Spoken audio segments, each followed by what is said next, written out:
Friends, welcome to my channel. दोस्तों, आज का दिन बुरा था थोड़ा। ओलंपिक्स में भी जो विनेश फोगट के साथ हुआ और ये इंडिया सीरीज भी हार गई। वनडे सीरीज तो हारनी थी। वो तो सेकंड इतने बैड पिच थे कि सेकंड इनिंग में इम्पॉसिबल था बैटिंग करना।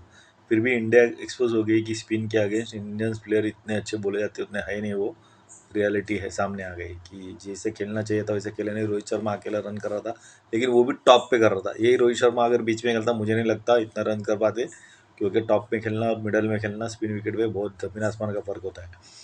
तो ये बहुत डिफिकल्ट था। विराट कोहली, श्रेयस अय्यर एक अच्छा प्लेयर है स्पिनर का, तो वो भी स्ट्रगल कर रहा था। तो पिच ही ऐसी थी कि टर्न हो रहा था और खेलना इम्पॉसिबल था। सेकेंड इनिंग में तो इम्पॉसिबल ही था, लेकिन बैड लक इंडिया। इस कॉन्ग्रेचुलेसन, श्रीलंका सीरीज जीती अब। और विनेश फोगट का दोस्तों 100 ग्राम्स वजन ज़्यादा होने के कारण उसको डिस्क्वालीफाई किया। ये बहुत बुरी घटना है ओलंपिक्स में। एक तरफ वो मेंस खेल रहे हैं वुमेन्स बॉक्सिंग में और मेडल जीत रहे हैं, और एक तरफ विनेश फोगट 100 ग्राम से उसको डिस्क्वालीफाई किया गया। Very very unfortunate. और उसका सपोर्ट स्टाफ, जो मेडिकल स्टाफ था, वो क्या सोए थे क्या? उनको ध्यान समझते नहीं कि अगर रूल्स है तो वो तो उसको फॉलो करना पड़ेगा। उनको पहले टाइट करना पड़ेगा, सैक करना पड़ेगा उनको। लेकिन बहुत बुरा लग रहा है उसके लिए। लेकिन अच्छी फाइट की थी, वर्ल्ड चैंपियन को हराया था उसने। मेडल तो जीतती ही थी श्योर शॉट, लेकिन बैड लक। ये बहुत दुख हो रहा है इस बात का। लेकिन अथॉरिटीज़ को भी समझना चाहिए कि अगर रूल है और उसका अचानक वही वेट कैसे बढ़ गया, क्या खा लिया उसने इतना, तो वो इन्वेस्टिगेशन अभी होगा। लेकिन उसका चांस तो चला गया। अभी नेक्स्ट ओलंपिक में कैसा होता है क्या मालूम। लेकिन बहुत दुख लग रहा है।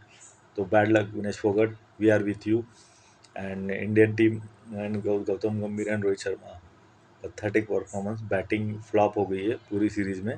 स्पिन के अगेंस्ट स्ट्रांग बोलते हैं, काय के स्ट्रांग?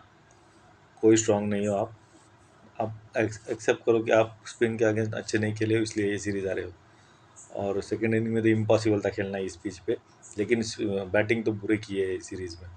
केएल राहुल को आज बिठाने का क्या तुक बंदा, मुझे कुछ समझ में नहीं आ रहा।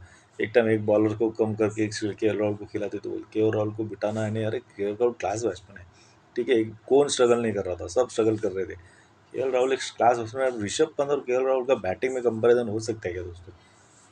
केएल राहुल एक क्लास एक्ट है, उसको बिठाना बहुत बड़ी गलती थी।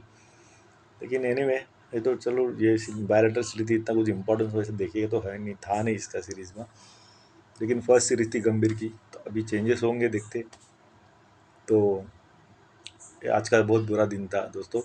I hope Neeraj Chopra medal जीतेगा इंडिया के लिए फाइनल में, और इंडिया का नाम रोशन करेगा। और हॉकी भी ब्रॉन्ज मेडल जीतनी चाहिए दोस्तों। बहुत अच्छी खेल रही थी इंडियन हॉकी टीम। तो मुझे ये दोनों से बहुत उम्मीदें हैं, दिखते क्या होता है। फिलहाल के लिए इतना ही।